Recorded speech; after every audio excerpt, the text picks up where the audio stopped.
Hey everyone, and welcome to the Deep Dive. We're about to go deep into some pretty unexpected territory today. Basic English learning videos. Basic English videos, huh? You got it. Sounds simple enough. Yeah, you'd think so, right?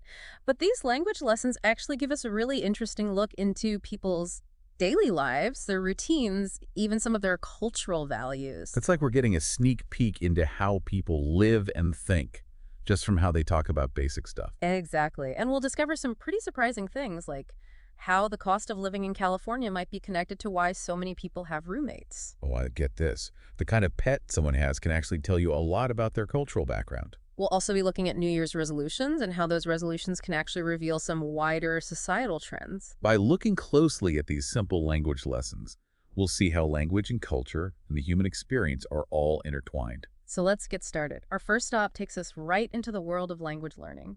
The speaker in our videos is an English teacher, but they admit to feeling frustrated and even nervous when learning new languages themselves. You know, that's a really important point because learning a new language isn't just about memorizing words and grammar rules. Right. It's about rewiring your brain to think in a completely new way. Like trying to put together a puzzle where the pieces don't quite fit. Exactly. Yeah. And that can be really tough for anyone, even someone who teaches language. So you're saying it's not just me who feels lost in translation sometimes? Not at all. You see, our brains develop language pathways early in life, and as we get older, those pathways become more set. So learning a new language as an adult means creating brand new pathways, which takes a lot of time, effort, and patience. That makes a lot of sense. So what strategies do experts use to get over these challenges? Because obviously they figure it out eventually. Well, one key strategy is called spaced repetition. It involves reviewing material at different intervals to help you remember it long term. Oh, like working out a muscle.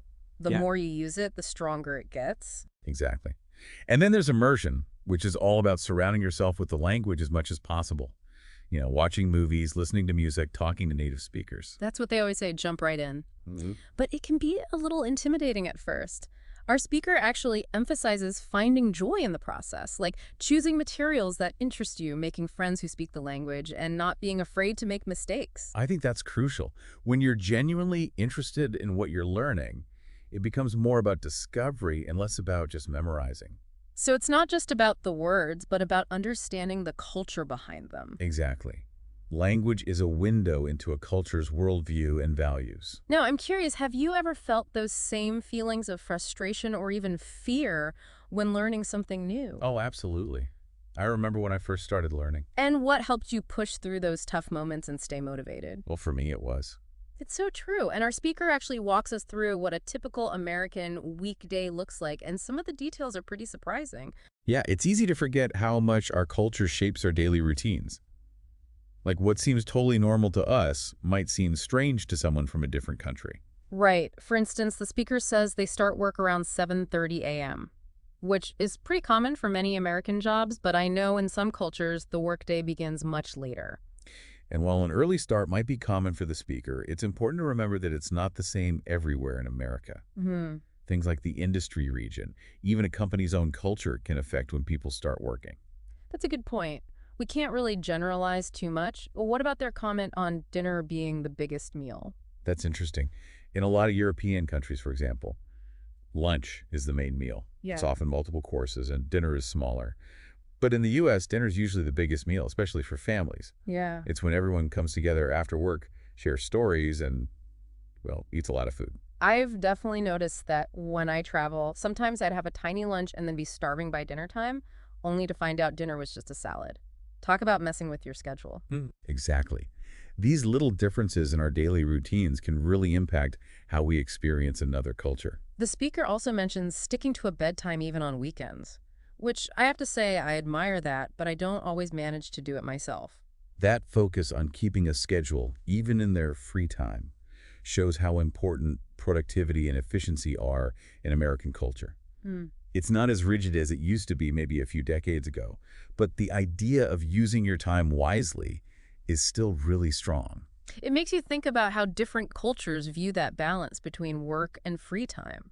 right? Mhm. In some places, people prioritize relaxing and enjoying their time off, while in others, it's all about working hard and achieving things. For sure. And those cultural values are reflected in how people structure their days from their work hours to their leisure activities. So when you think about your own daily routine, what do you think is really shaped by your culture? Well, one thing I've noticed is that, Have you ever noticed your routine change or feel different when you're in a new cultural environment? oh, definitely. Like, I remember when, It's amazing how these everyday things can tell us so much about a culture's values. Now, speaking of structuring our days, the speaker also talks about how Americans spend their free time, which takes us into the world of hobbies. right, The speaker mentions things like running weightlifting, playing sports, hiking, and walking. Sounds like there's something for everyone. what's interesting is that they highlight how affordable some activities are, especially hiking. They say it's free and accessible, which is especially important because remember, they talk about how expensive it is to live in California. Makes sense. When you're spending a lot of money on rent or a mortgage, you're probably going to look for free or cheap ways to have fun. Exactly. It suggests that economic factors can influence people's hobbies and what they do for fun. And it reminds us that leisure activities don't have to be expensive to be enjoyable. Sometimes the simplest things, like taking a walk in nature, can be the most fulfilling. Speaking of cost-effective hobbies, I've always been fascinated by how much pet preferences vary across cultures. Our speaker mentions how popular dogs are in the U.S. And then they say they don't like cats, which is interesting because cats are really popular pets in many cultures. Yeah.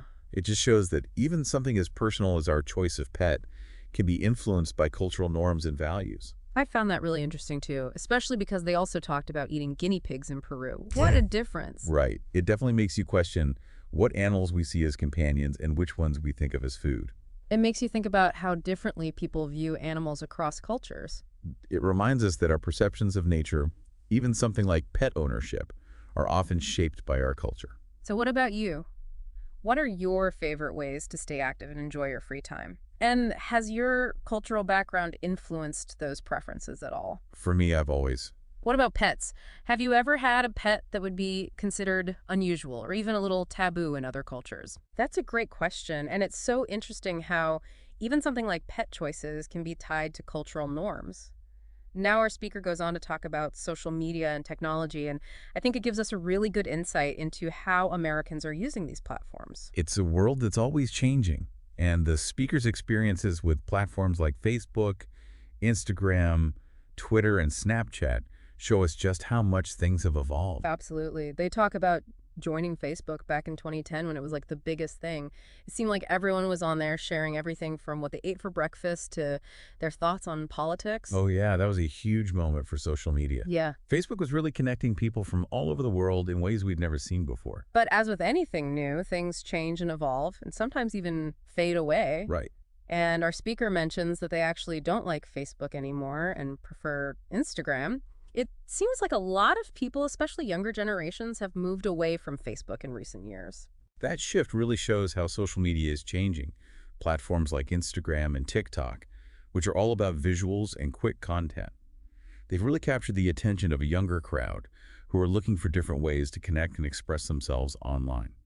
It's interesting how different platforms cater to different needs and preferences. Like Facebook, with its focus on connecting with friends and family, might appeal more to an older demographic, while Instagram, with its emphasis on aesthetics and personal branding, might resonate more with the younger audience. It shows us that the digital world is always adapting to what people want. Thinking about your own experience with social media, which platforms have you used over the years, and how has your usage changed? Well, I remember when I first started using Do you find yourself drawn to certain platforms over others, and why? it really depends on. It's fascinating to think about how these platforms have become such a big part of our lives. They shape how we communicate, how we get information, and even how we see the world.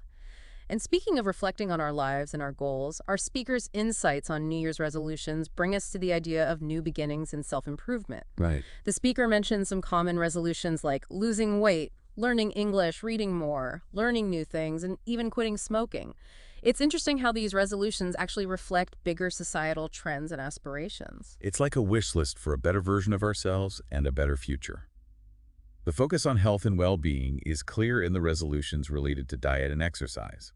And the desire for personal and professional growth is obvious in goals, like learning a new language or mastering a new skill. It's like we're getting a glimpse into what people hope for and worry about as a society. These resolutions show us what we value, what we want to improve, and the challenges we face as individuals and as a whole. That's a great point. The speaker also mentions their own goal of learning more languages, which brings us back to our earlier conversation about the ups and downs of language learning. It shows that human desire to connect with others, expand our horizons, and experience different cultures. For sure. It's a reminder that learning, whether it's a new language, a new skill, or just a new perspective, is something we can do our whole lives. Yeah. It makes our lives richer and helps us connect with the world in more meaningful ways. As we wrap up this deep dive into the unexpected world of basic English lessons, I'm left wondering, do our daily routines and habits shape our culture, or does our culture shape our routines and habits? It's like a chicken and egg situation. The great question, and it really highlights the complex relationship between individual choices and what society expects of us. We've seen how individual decisions, from our work schedules to our social media preferences, can reflect bigger cultural trends. But how much do those trends actually influence our choices? And how do those individual choices then shape our culture as it evolves? It's a constant back and forth shaping and reshaping who we are, both individually and as a society. We started this deep dive thinking these basic English lessons would be, well, basic, but we ended up finding so many fascinating insights into human behavior, cultural nuances, and the ever-changing tapestry of the human experience. It's amazing what we can learn just from listening to people talk about their everyday lives. It just goes to show that sometimes the most interesting discoveries are hiding in the most unexpected places. Yeah. It all depends on how closely we're willing to look and how open we are to challenging what we think we know. Absolutely. Well, thank you for joining us on this deep dive. We hope you've enjoyed exploring these unexpected connections and intriguing insights as much as we have. And remember, the world is full of hidden treasures just waiting to be discovered. You just have to be willing to dive in. Until next time, keep exploring, keep asking questions, and keep diving deep.